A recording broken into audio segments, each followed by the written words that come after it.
High বন্ধুরা, good afternoon. আমি এখন রান্না বসিয়ে দিয়েছি। আর আজকে বেশি কিছু রান্না এমন করব না। আজকে শুধু এখন বসিয়েছি, ভাত বসিয়েছি। ভাত বসিয়েছি আর মাটন রান্না করব। একদম বেশি কিছু রান্না করব না। আর এখানে বেগুন নিয়েছি, দেখি ইচ্ছে হলে বেগুনিটা যদি সময় পাই তো বেগুনি একটু ভাজার ইচ্ছে আছে। আর আজকে একটা স্পেশাল দিন, সবাই সেটা জানে, অনেকে উইশ করেছেন আমার আজকে বার্থডে। তাই জন্য আজকে সাদা ভাত আর মাটন।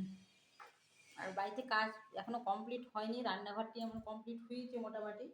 এখনো কলের কাজ এইমাত্র মিস্ত্রি আমার গেল কল ঠিক করে, বেসিন টেসিন সব খুলে ছিল, ঠিক করে গেল। এখনো সম্পূর্ণ কাজ আমার শেষ হয়নি। আর বুঝতে পারছি বাড়িতে কাজ চললে কতটা ব্যস্ত থাকা যায়, আর সময় হয়ে ওঠে না। তার ধুলো বালি গুঁড়ো, তাই জন্য বেশি কিছু একদমই রান্না করছি না। আমার থেকে শুধু বালু আর সিমেন্টটা উড়াউড়ি করছে। আজকে প্রেসারেই প্রথমে প্রেসারে আমি রান্নাটি করে নিচ্ছি, লবণ হলুদ দিচ্ছি মাটনে। আর এই রান্নাটি টেস্টটা তো অসাধারণ হবেই, যেভাবে আজকে রান্নাটি করছি আমি। আর খুব অল্প সময় হয়ে যায়, যাদের খুব তাড়া আছে, হ্যাঁ, তাদের জন্য এই রান্নাটি খুব সুন্দর।